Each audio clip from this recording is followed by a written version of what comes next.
Greater Idaho? How could Idaho get any greater than it is? Well, let's talk about that next.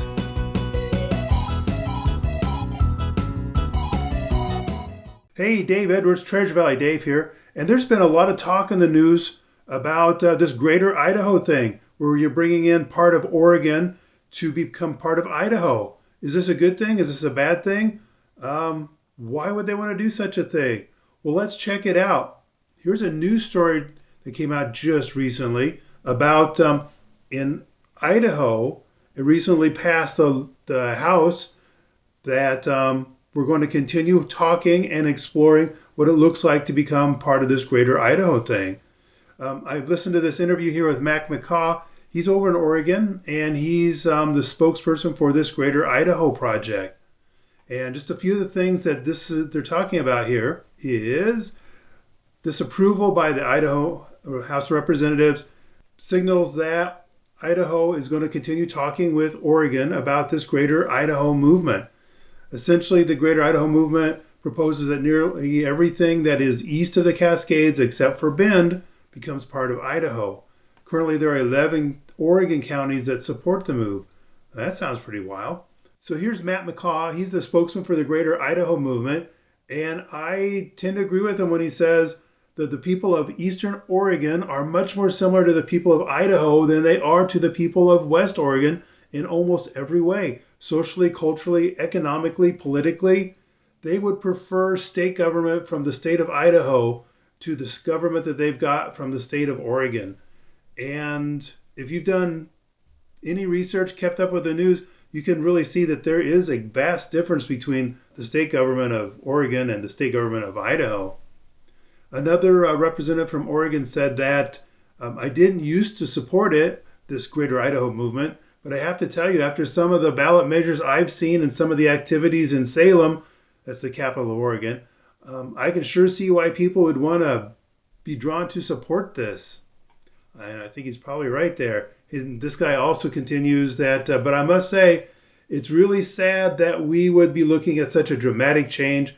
We can attribute it to the overreach by the urban areas, particularly Portland, in trying to impose whatever their standards are on the rest of the state. I think that's a very fair statement. Here's one diagram of what Greater Idaho could look like.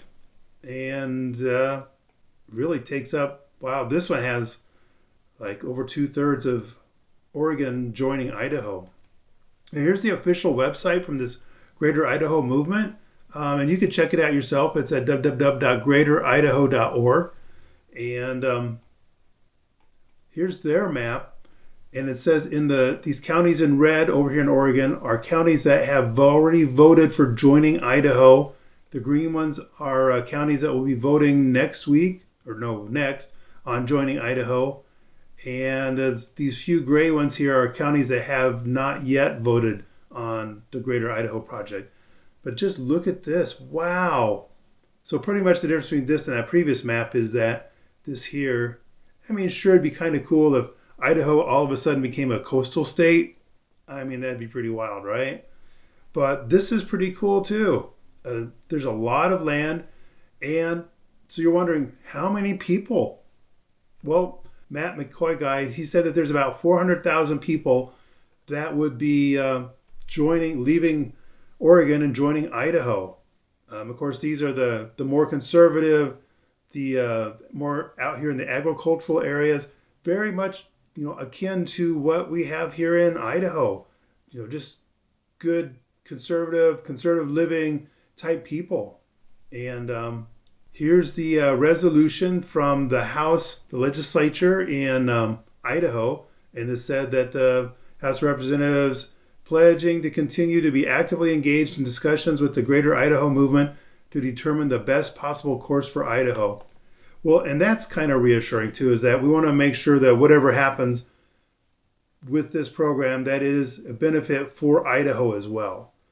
Sure, we just have this wanting to help anybody else that wants to escape the liberal tyranny, but we got to be sensible about it too. And I'm glad that last November we had a conservative group of people that are now make up our legislature. Particularly the Senate is very conservative now. And the House has always been pretty much conservative. And then when you compare the level of conservativeness of our legislature to that of Oregon, it's just a night and day difference. Night and day difference. One of the things that is going through our legislature right now is, just to give you a point of comparison, is the Idaho Senate passed legislation banning immigration sanctuary cities or similar moves by government entities. That means that, the city of Boise, who has a very, very, very, did I say very, very liberal mayor, she cannot just say, well, we're going to be a sanctuary city, and if you're illegal, you could come to the city and we'll never arrest you. You can, do whatever you want. No, we actually pretty much are law-abiding up here. And us law-abiding people like to see other people abide by the law as well. So that's one thing that the Senate, like I say, they're very conservative, are doing to protect Idaho. So here's another story from the New York Post. Over 500,000 people left California in the last 2 years. Over 500,000, 500,000 Californians left the state in the 2 years after the pandemic began due to rising housing costs and crowded, crime-filled cities. And they also said that some of the big reasons are unaffordable housing, long commute times, crowds, crime and pollution in urban areas, homelessness. Those are the primary reasons that people have left. And they're also saying that it could take up to 2 years to recover from all these people leaving. And when they mean recover, they mean getting those numbers back. And those numbers are going to be, the open border to the south. It's going to be a lot of population comes in from there. And, bless their hearts. They want a better life too. But it's not people moving back from Texas and Tennessee and North Carolina and Idaho to California. It's just not going to happen. But anyway, the point about this is that the stuff that's coming out of Portland, the things that are making commute times, and have you ever driven to Portland? Oh my gosh. Crime, pollution. I mean, you guys remember all the footage that we saw from Portland. And so it's just that kind of stuff. I cannot blame these people for wanting to become part of Idaho. We need to make sure Idaho does it right. I'm also thinking this is going to be a lot of space for other people from California who want to move to become part of the Idaho. And they want to become part of a better place that's better governed, that's better managed. So many people that have come to Idaho already from California are really Idahoans at heart. They just have that mentality that they want to be good neighbors, be left alone, follow the law, and, hopefully our judges will put lawbreakers in prison. And that's another thing we need to work on. That'll be another video. But so this could be a very good thing for us. We're going to have a lot more conservative people joining Idaho, and we have a lot more room for more people who come from, say, California, or I know people are escaping Arizona now because too many Californians moved there, and not the conservative kind either. So, Greater Idaho, what are your thoughts on this? I'd really like to know. Put some comments down below, and is this something that you would support? Thank you for stopping by today.